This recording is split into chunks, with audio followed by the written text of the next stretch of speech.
ইচ্ছাকৃত নামাজ ত্যাগ করা মানে কি? ইচ্ছাকৃত মানে জানে যে নামাজ আমার উপরে ফরজ, আর সে অলসতা করে, এটাই তো ইচ্ছাকৃত। অস্বীকার করা আর অলসতায় ছাড়া এর মাঝে পার্থক্য আছে। আর ইচ্ছাকৃত আর অলসতায় কি পার্থক্য আছে? যে অলসতা করে ছাড়ছে সে কি জানে না যে নামাজ আমার উপর ফরজ মুসলমান হিসাবে? জানে না? অবশ্যই জানে। হ্যাঁ, একটা লোক জানে না, নতুন মুসলিম, কলেমা পড়েছে, মনে করে যে এরাও তো অনেক মুসলিম আছে, এরাও নামাজ পড়ে না, মুসলিম বলে, তা আমি ওই রকমই, তাহলে সে জাহেল। তার অপরাধ হালকা যতক্ষণ পর্যন্ত সে জানে না। কিন্তু যে ব্যক্তি জানছে যে আমি মুসলমানের বাচ্চা আর আমারও 5 ওয়াক্ত নামাজ ফরজ, আর অলসতা, আচ্ছা পড়বো হুজুর পড়বো, সে পড়ে না। সে যেমন অপরাধী জেনে শুনে, ওইটাই লোক তো জেনে শুনে, ও তো জানে, জেনে শুনের অর্থই হচ্ছে মাসলা জানে সে যে নামাজ ফরজ।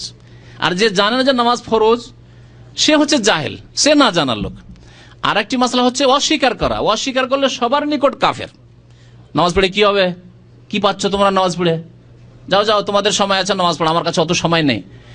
এ কাফের হানাফি, শাফি, মালিকি, হাম্বলি সমস্ত উম্মতের কাছে, যে অস্বীকারী, ঠাট্টা মজাক করে বা অস্বীকার করে।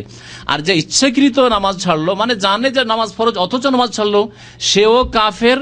গবেষক ওলামায়ে কেরামদের নিকটে, ইমাম আহমদের নিকটে, সৌদি আরবের সমস্ত ওলামায়ে কেরামদের নিকটে, ইমাম ইবনে তাইমিয়া রাহমাতুল্লাহর নিকটে, ইমাম ইবনুল কাইয়িমের নিকটে এটি হচ্ছে হক।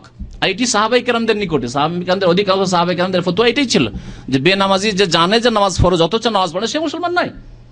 বুঝলেন? 2 রকম হইল। 3 নম্বর হচ্ছে যে মুসলমান হয়েছে অথবা জন্মগত মুসলমান, কিন্তু জীবনেও শিখায়নি ওর বাবা যে নামাজ ফরজ মানুষের উপর।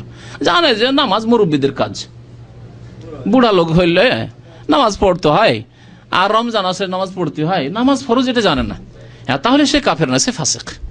তাহলে সে ফাসেক।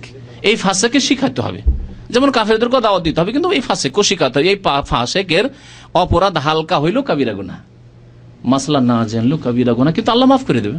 কাবিরা গুনাহ না জেনে করেছে, জানিয়ে দেন এবং তওবা করতে বলেন, যে তওবা করেন। কাজায় উমরি না যে সারা জীবনে কাজা করো এখন, না, তাহলে ইসলামে। জি।